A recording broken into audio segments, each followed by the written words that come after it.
Today we answer the age-old question, why is this $1 note and this $2 note worth so much more than the one I have in my collection?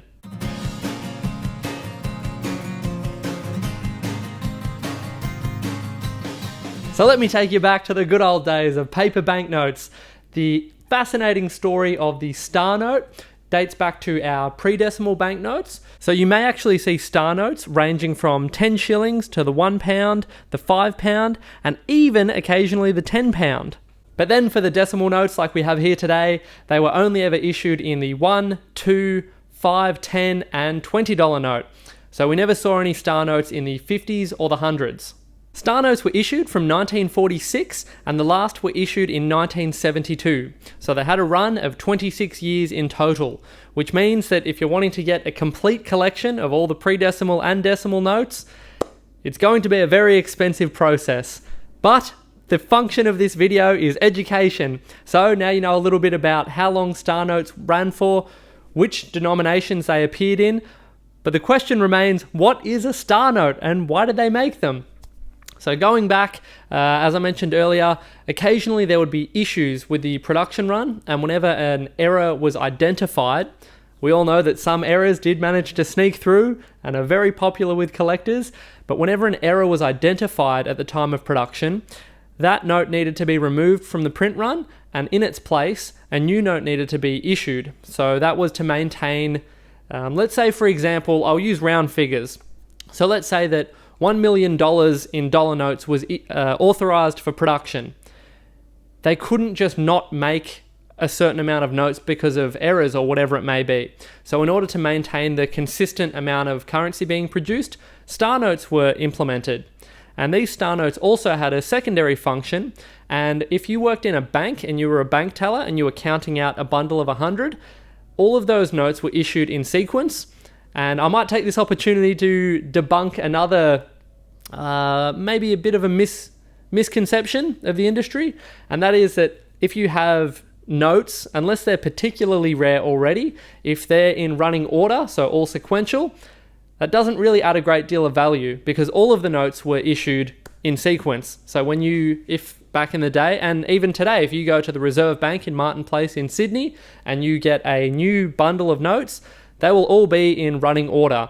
So unless there's something already unique about the note, it doesn't actually add a great deal of value. But back to the star note function. I'm getting off track. Doesn't take long for me to get off track.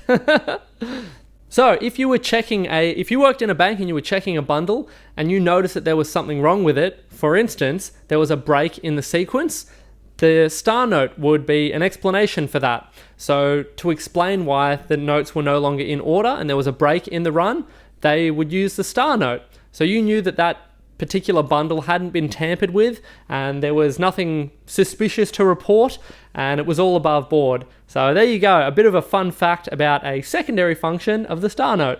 So why are these notes so popular? Basically, they're incredibly rare and they represent a very interesting part of banknote collecting, both for pre-decimal and decimal notes. Although I must warn you, if you're looking at getting into star note collecting, it gets very expensive once you start to look at the higher grades, that is to say the notes that are in better condition, and there are certain notes, particularly the pre-decimal notes, and they can run the tab up quite high. But these two examples that I'm highlighting here today came through the shop just last week, and despite being almost $400 for a $1 note and almost $900 for a $2 note, these are actually relatively affordable examples of star notes. So that might give you some sort of scope and scale for what you're getting yourself into if you're looking at putting together a full collection. But if you're like me and you just like an example of something interesting and unique, this represents a good opportunity to add something like that to your collection. So there's your introduction to the wonderful world of star note collecting. I've heard terrible stories of people in the past that have told me that back when they were young, they had a star note, they looked at it, identified that it was unique and interesting, but still spent it at the milk bar or something like that. So I think it's important to spread this information. So if you've ever seen a star note, let me know in the comments.